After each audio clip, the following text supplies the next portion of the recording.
Nau mai ki Rotorua, ko ia tērā ko te mihi kei runga ake i te repo rewa nui ka whakatere hia ki runga i te moana o Rotorua. Ko Hollywood, ko Wellywood. Kao, ko Rotorua ke. Ko ia tēnei ko te atamira repo hau, ka hangaia ki runga i te roto o Rotorua, tā tātu ki te taunga wakarererangi. It's going to be located next to the airport, so people will see it as they come in on national and international flights.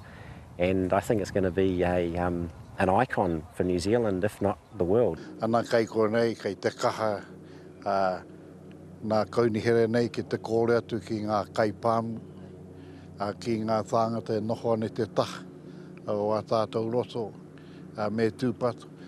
Neke atu i te 5 mano ngā pātara Coke ka hono hia, hei whāriki mō taua atamira. Pēnei I tēnei kai ohine mutu. And expanded foam to make it float.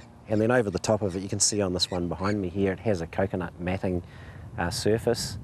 And then the plants are just planted into holes within the wetland.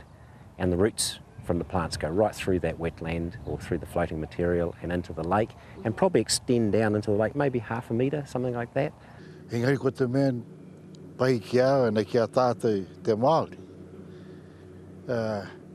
I hala ko tāu anake e whakaro ana he mea pai tēnei. Ana ko wa tātou kaura, ana ko mahi hei kāinga moratau. O te whakapono anō, ahakua he mea tino pārekareka, nā manu o te roto nei ki te hunga tūruhi. Engari ko tērā tonu ke ko te raru, ko aua manu, kei te whakaparuparu I te whenua, tai atu hoki ki te roto nei. Tata ki te 1 miliona tāra te utu kua wāriuhia mo te atamira repo nei. Engari e whakapono hia ana, e nui no atu ngā hua ka puta mai ana mahi. I suspect if it becomes that popular, some other cities that have lakes or estuaries beside them might do something similar. A ngā rānei ka kite anō ai ngā atamira repo nei ki e rātu o ngā roto a te arawa. Ko Hinerangi Goodman, mō te karere.